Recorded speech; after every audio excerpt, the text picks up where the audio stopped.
Arrancamos. Bueno, ahora sí, buen día a todos, perdón los minutos de retraso. Bueno, en primer lugar contarles que, como ya saben por supuesto, la Procuración del Tesoro firmó el dictamen para que la Sindicatura General de la Nación, conocida como la SIGEN, audite las universidades públicas. Esta medida revierte la decisión del ex procurador Carlos Zanini, quien en 2022 impidió que la SIGEN controle el gasto universitario y dejó esta tarea bajo la órbita de la Auditoría General de la Nación, de la AGN.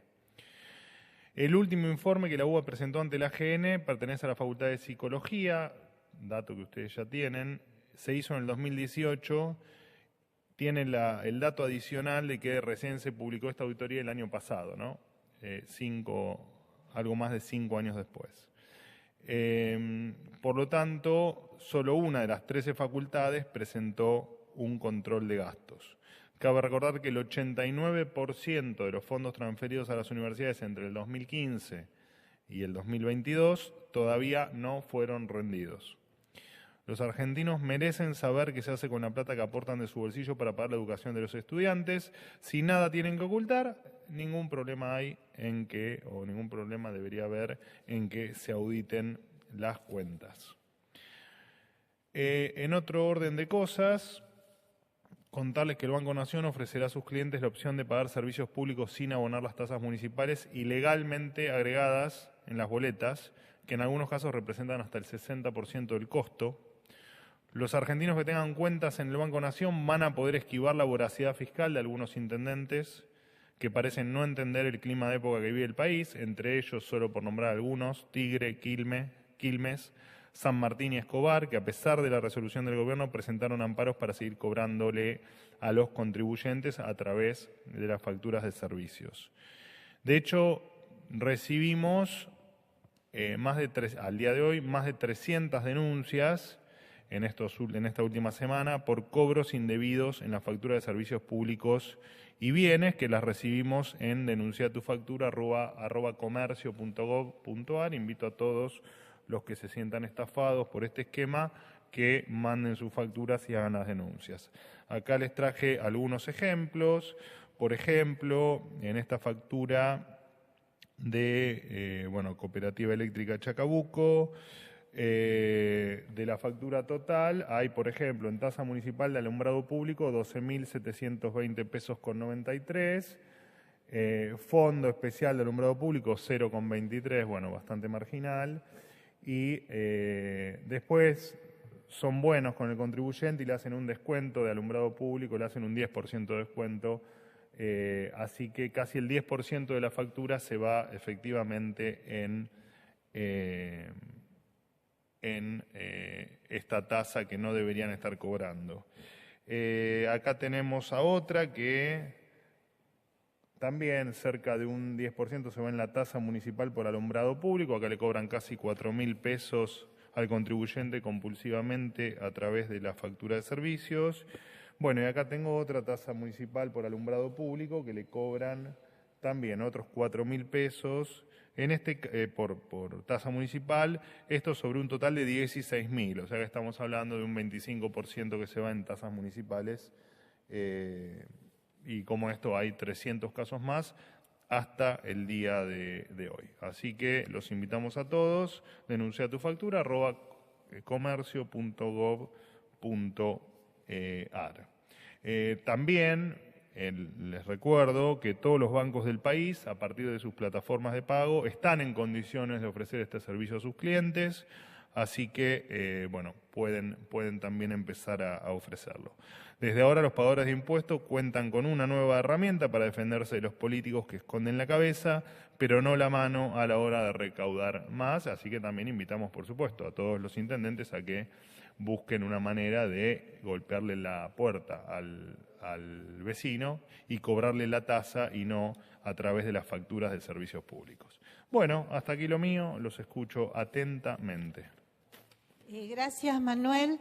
Te quiero consultar sobre una información que hoy dio el periodista Carlos Paña en el diario La Nación, donde asegura que el presidente Milei en una reunión con el embajador de los Estados Unidos, Mark Stanley, y legisladores norteamericanos, le reclamó al embajador norteamericano porque, textual leo lo que dice Pañi, debo decirle que una noche visité al embajador de China por la renovación del swap de monedas entre nuestros bancos centrales y me lo resolvió al día siguiente. En cambio, desde que llegué al poder, estoy esperando la ayuda de los Estados Unidos en el Fondo Monetario Internacional y hasta ahora no llegó. Mi pregunta es si en este reclamo o en esta falta de ayuda que el gobierno puede haber sentido en relación a los Estados Unidos, se basa el cambio de posición del presidente Milei en relación a el vínculo con China. Gracias. No, primero, no, la respuesta es que no me consta lo que estás contando, lo que cuenta la frase del periodista que mencionás, pero además de eso no hay ningún cambio de postura. Ni lo va a haber nunca. De hecho, públicamente el presidente, creo que en una entrevista, ha dicho que las cuestiones que hemos tenido, que hemos heredado con China, por ejemplo, el swap, se han resuelto de una manera rápida y de manera muy amigable. Así que no hay no hay ningún cambio de postura. Buenos días, Manuel, ¿cómo estás? ¿Cómo andás? Jonathan Eguier del Destape. Algunas consultas. Acaba de salir una nota muy interesante en el portal Infobae que afirma que la inversión educativa nacional se redujo un 40% en 2024. Es en comparación con el año 2023, es la caída más grande desde 1992. Te quería consultar si no es momento que el gobierno se ocupe de eso. En vez de generar algunos tipos de discursos de violencia, como el jefe de gabinete Guillermo Franco, que compara las tomas universitarias con la guerrilla, o la ministra de Seguridad Patricia Bullrich, que está diciendo que los jóvenes van a llevar bombas molotov a las universidades. Eso por un lado. Por el otro lado, el titular del ANSES, en la presentación del presupuesto en el Congreso, Mariano de los Heros, confirmó que el bono de los jubilados va a ser de 70.000 pesos durante todo el año. El bono está congelado desde marzo. De marzo a hoy, por ejemplo, hubo un 50% de inflación. Te quería consultar si va a hacer algo el gobierno en lo inmediato con eso, pues una pérdida del 50% del poder adquisitivo. Y por último, te quería consultar qué va a hacer el gobierno con el pedido de extradición que hace un juez brasileño sobre los bolsonaristas que intentaron un golpe de Estado en Brasil contra Lula. Si el gobierno de Milei los va a entregar a la justicia brasileña o los va a seguir protegiendo acá en la República Argentina. Gracias. Bueno, cuántas preguntas. Feliz Día de la Lealtad, mi querido amigo. En primer lugar, el pedido... No, perdón por tantas preguntas. Como se redujeron la cantidad de conferencias de prensa y, bueno, justo asistís a programas de televisión. Pero hoy la tenía que hacer. 17 de octubre tenía que hacer la conferencia. De todas maneras, no sé qué tiene... vos decís por cantidad de preguntas. Bueno... Está bueno el argumento, me gusta. De todas maneras, hay que cortar con las varias preguntas porque me pierdo, ¿viste? Entonces, pero bueno, vamos a tratar de cumplirte con tu pedido. Empiezo por el final, que es habitualmente la pregunta que más recuerdo cuando me hacen un sinfín de preguntas.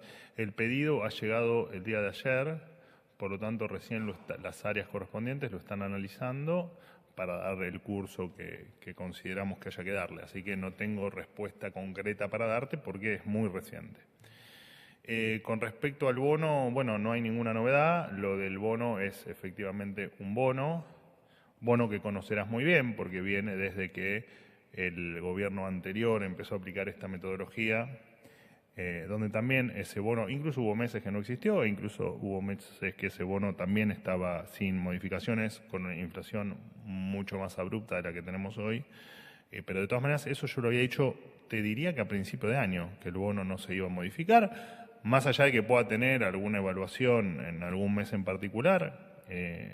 Yo ya lo había dicho, así que sobre eso no hay absolutamente ninguna novedad. De igual manera, y esto me parece que también va a responder tu primera pregunta, iniciamos el proceso de debate del presupuesto 2025.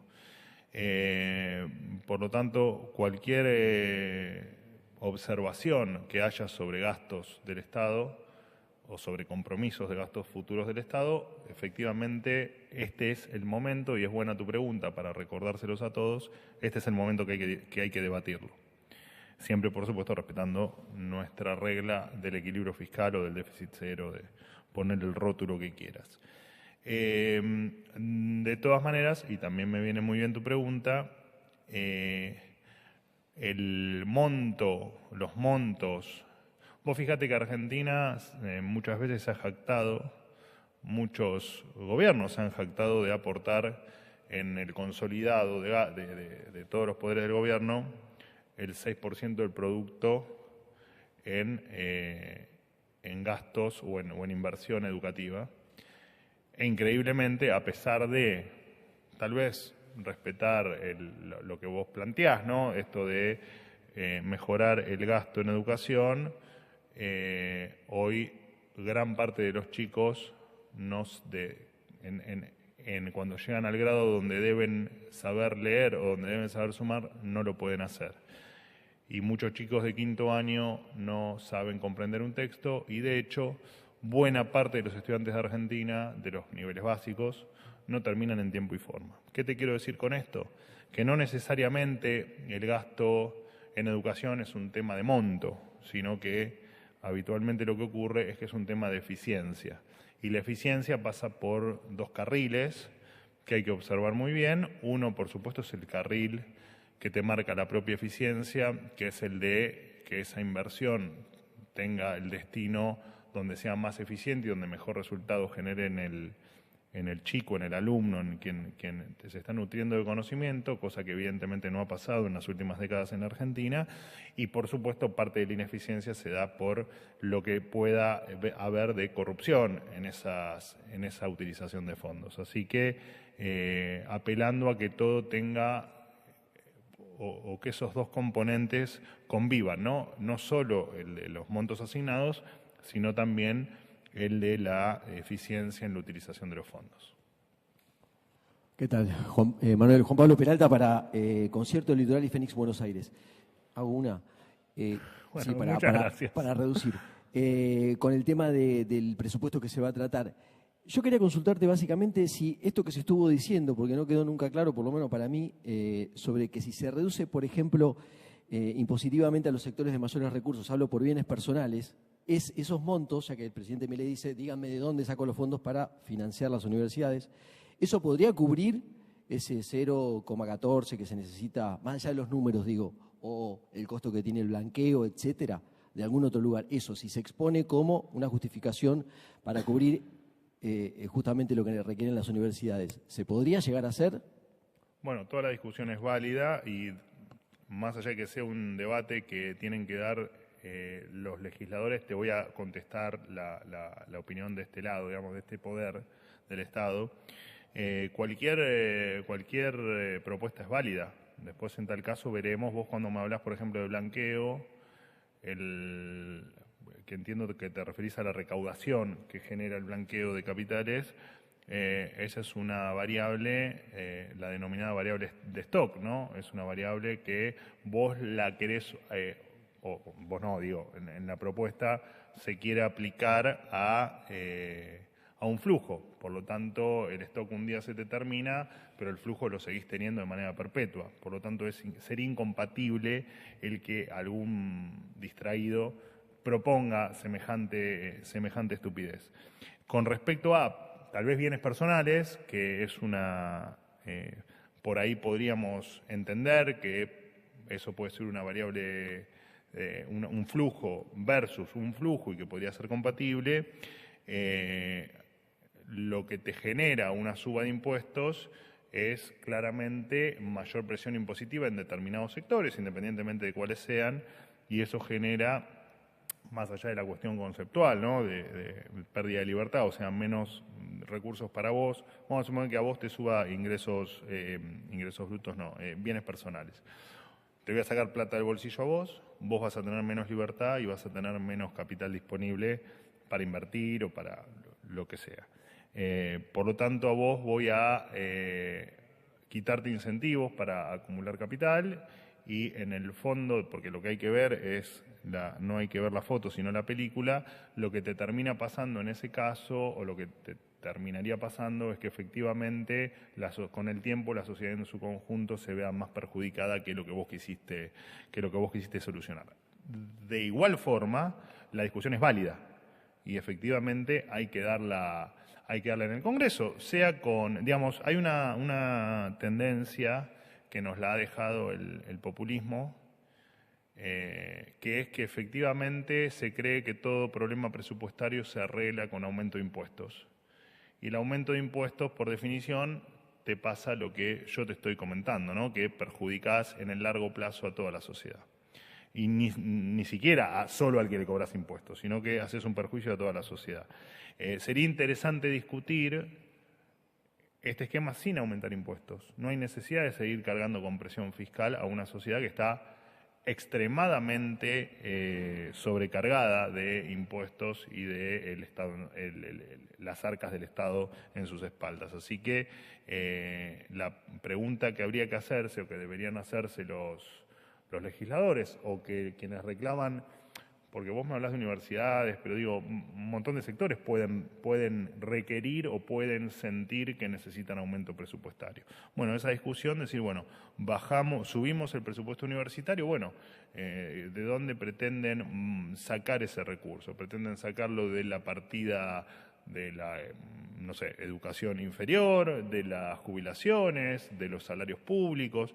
Bueno, discutir un poco dentro de este esquema de equilibrio fiscal de dónde se va a sacar el dinero que determinado grupo requiere para su funcionamiento, que cree o que lo considera justo para su financiamiento, y del otro lado quienes están de acuerdo con ceder, ¿no?, de su partida y quienes consideran que tienen partidas en exceso. La plata, el dinero, los recursos son finitos, mi querido amigo, así que pretendemos que la discusión se dé en el marco de la absoluta responsabilidad y no como se hizo siempre, teniendo un arma y apuntándole en la cabeza y cuando encontrás a alguien a quien pegarle el tiro para sacarle plata del bolsillo, apretarle gatillo. Eso la verdad es que no lo vamos a hacer, no estamos de acuerdo con hacerlo y creemos que el cambio de época trae que eso no pase nunca más en Argentina. Vocero, buenos días. Soy Nicolás Gallardo de CNN Radio. ¿Cómo te va? Bien, tenía 3 preguntas, pero haré 2. Tengo varias porque... Gallardo, vas mejorando. Voy mejorando. Muy bien. Sí, 10 meses me costó. Sí, en realidad tengo varias, pero porque valoro las conferencias. Y hace como un mes que no me interrumpís con el celular, Bastante con una más, llamada. bastante más.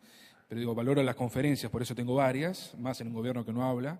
Entonces... Bueno, igual Jonathan tiene razón, en definitiva permito estas liberalidades porque como algunos días no hago conferencias, entiendo la necesidad de saciar su nivel de conocimiento.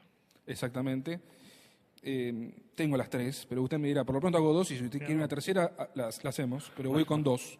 Dale. Por si se atrasa mucho esto. 2 consultas. Una, existen versiones, en especial información de distintos colegas muy respetables, quienes marcan de que el gobierno tiene pensado, opción A, demoler, opción B, vender el edificio del ex Ministerio de Desarrollo Social, que está sobre la avenida 9 de Julio. Quiero preguntarle a usted si está confirmado alguno de los 2 proyectos o ha avanzado. Y por otro lado, hay un reciente posteo de Cristina Kirchner, quien cita un momento, en este caso era locución del ministro de Economía, de Caputo, lo califica de endeudador y hambreador serial, y asegurando de que podría ser su nuevo jefe de campaña, casi hasta lanzándose la ex titular del Senado y ex presidente. Le quiero preguntar especialmente cómo toman esa calificación de Cristina Kirchner y en especial en el marco de la interna del PJ, ¿no?, que entiendo que va también por ese lado. Gracias. Estas son las 2 consultas. ¿Hay una tercera? ¿La tercera cuál era? Bueno, que es cortita, me puede decir sí o no. Si el gobierno tiene previsto concretamente intervenir la AFA, si esto va a ocurrir, si la van a intervenir. La pregunta es sí o no. Gracias. Bueno, mira, no te lo voy a contestar y listo. No, arranquemos. no tengo la menor idea de lo que me preguntaste, pero porque ya no me acuerdo. Pues sos muy larguero, es como usted que me hace las preguntas largas. Y eso que fui corto, digo. Bueno, pues. lo del edificio. Arrancamos por el edificio. Lo del edificio de la 9 de julio. No, esa versión no sé quién esta versión es falsa. Digo, lo que no quita que en un futuro se tome alguna determinación, pero la versión de hoy demoler el edificio, que creo que es a lo que te hace referencia. O venderlo, ¿no?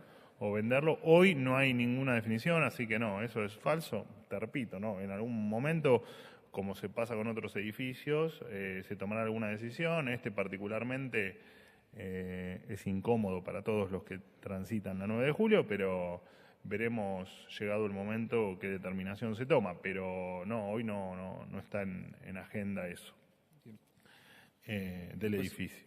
Perfecto, la presa era sobre Según- Cristina Kirchner, Sí. que critica a Caputo y lo menciona como un posible jefe de campaña, Sí. posiblemente para las legislativas del próximo año, y el tema AFA. Bueno, ella, la doctora Kirchner o la doctora Fernández está en campaña y creo que hay que leerlo en el marco de su propia campaña interna del partido y entiendo su deseo de en algún momento volver a ser candidata a algo. No sé, esa es la lectura que uno hace como ciudadano de a pie, así que lo que pueda decir por ahí es muy complejo hablar por otra persona. Realmente lo que quiso decir la doctora Kirchner no lo sé y ella habrá que preguntarle a ella. No entiendo, no sé si vos la entendés, pero ¿cuál fue la crítica que hizo? Con micrófono. Califica de endeudador y hambreador, teniendo en cuenta el ajuste que ha hecho el gobierno públicamente en las distintas áreas. Pocos gobiernos se han endeudado a la velocidad que se ha endeudado el gobierno de Alberto Fernández, a quien ella puso como candidato, lo llevó a la presidencia y de quien ella aparte compartió la fórmula como vicepresidente. Así que tal vez hay que ver qué entiende ella por endeudador. Es extraño, es muy extraño el comentario ese. Habría que preguntarle a ella. Y la AFA. Bueno, entendemos que la AFA tiene que atenerse a cumplir con las decisiones de los organismos correspondientes. En tal caso se evaluará en el futuro si incumplen, por supuesto, con lo que la justicia o la IGJ determinan. Bueno, se tomarán las medidas que se crean convenientes en su momento. Por ahora no hay mucho para decir sobre eso. Nosotros no descartamos nunca nada, ni sobre este ni sobre ningún tema. Última pregunta. Buen día, Manuel. ¿Cómo te va? Bien, Martín Fernández para Radio de la Ciudad. Quería consultarte al respecto del conflicto con las universidades, pero metiéndonos en el tema, podría decirse, de lo que son las declaraciones y semántico, las diatribas, las idas y vueltas de las declaraciones. Primero la pregunta es si el gobierno está evaluando levantar el pie del acelerador. Me refiero a lo que es opiniones, comentarios sobre lo que viene siendo el conflicto. Tuvimos esta semana la palabra del jefe de gabinete, Guillermo Francos, que ya fue señalado acá en las conferencias, haciendo una similitud entre los estudiantes universitarios con la guerrilla de los años 70. Al biógrafo del presidente Milei, a Nicolás Márquez, también diciendo que la noche de los bastones largos no fue un error.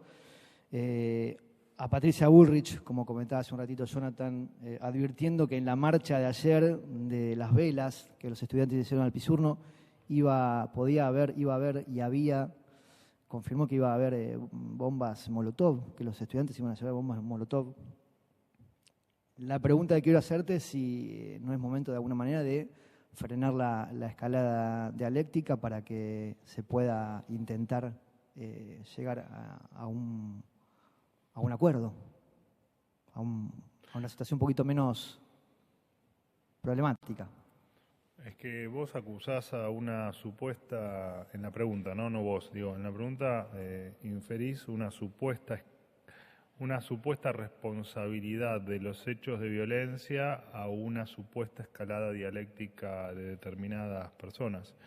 Y la verdad es que lo que uno observa, para nosotros el tema universitario, el debate está terminado. Digo, nosotros ya expresamos la posición, ya actuamos en consecuencia e invitamos a todas las universidades a debatir con los legisladores sobre el presupuesto que se va a aplicar dentro de, digamos, menos de 3 meses. Así que el ámbito para debatir lo que se está debatiendo hoy, cortando una calle o tomando universidades, es efectivamente en el Congreso, ni en la calle ni en las universidades.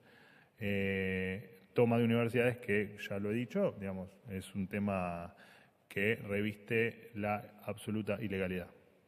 De todas maneras, me parece que la violencia que hemos vivido es de un grupo minoritario, la que se ha visto, al menos que hemos visto todos. De hecho, yo ayer vi cómo prendían fuego en la vía pública en una ciudad de la provincia de Buenos Aires. Yo con mis propios ojos lo vi. La verdad es que con poco sentido de prender fuego la vía pública. Y entiendo que la gran mayoría de los estudiantes y que la gran mayoría de los docentes y la gran mayoría de los no docentes quieren que las universidades funcionen, que se den clases y comprenden efectivamente para qué son las universidades, que son para estudiar.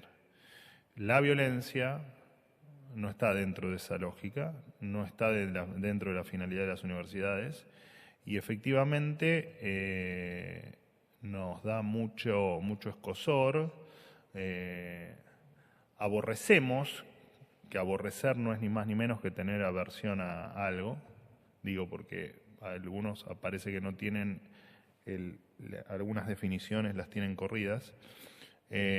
Aborrecemos cuando hay violencia, y en este caso encima hubo violencia contra prácticamente todos los sectores. Digo, vimos violencia contra gente o contra alumnos o contra chicos que defienden la línea liberal, vimos agresiones contra chicos que defienden la línea kirchnerista o peronista. Digo, me parece que un grupito minúsculo de inadaptados ha ejercido la violencia, que en todos los órdenes está mal, en el tema universitario y en el resto de los temas está mal. Esa violencia se ha ejercido por un grupo minoritario y ni hablar fuera de la ley, y además tiene que ser repudiada por todos los sectores. No podemos permitir la violencia. Acá muchas veces hablamos de la violencia a periodistas, ¿no?, que pasen en alguna marcha, pero la violencia claramente hay que repudiarla en todos los órdenes de la vida democrática y republicana. Bueno, pero este hecho que vos señalás, el incendio del auto, es como el pináculo de la escalada de violencia. Por eso pregunto, de nuevo, ¿no ayudaría que los funcionarios del gobierno nacional bajen un poquito el nivel de las declaraciones? Que la escalada, sería bueno que lo que reclames es que los violentos dejen de serlo. Los violentos no es ni el gobierno, ni los chicos que quieren estudiar, y te digo más, los violentos probablemente tampoco sean muchos de los que quieren o pretenden tomar universidades. Los violentos es un grupito que hace mucho ruido, pero que solo están en contra de la ley y que deben pagar por eso. Después el debate es otro, y el debate no incluye violencia. No incluye violencia del gobierno, no incluye violencia de los alumnos, de los chicos, de los profesores, porque entendemos el debate, entendemos las posiciones. Siempre dijimos que los reclamos eran genuinos. De ahí a que haya un grupito de violentos, como se vio ayer, no permitiendo expresarse a los que no estaban en línea con tomar las universidades, bueno, es un problema de los violentos, y en tal caso a ellos hay que reclamarles con la justicia y, si querés, con el micrófono, que dejen de ser violentos y que dejen de escalar esa violencia, porque ningún argentino de bien quiere que lo que está pasando hoy siga ocurriendo en términos de violencia. Muchísimas gracias.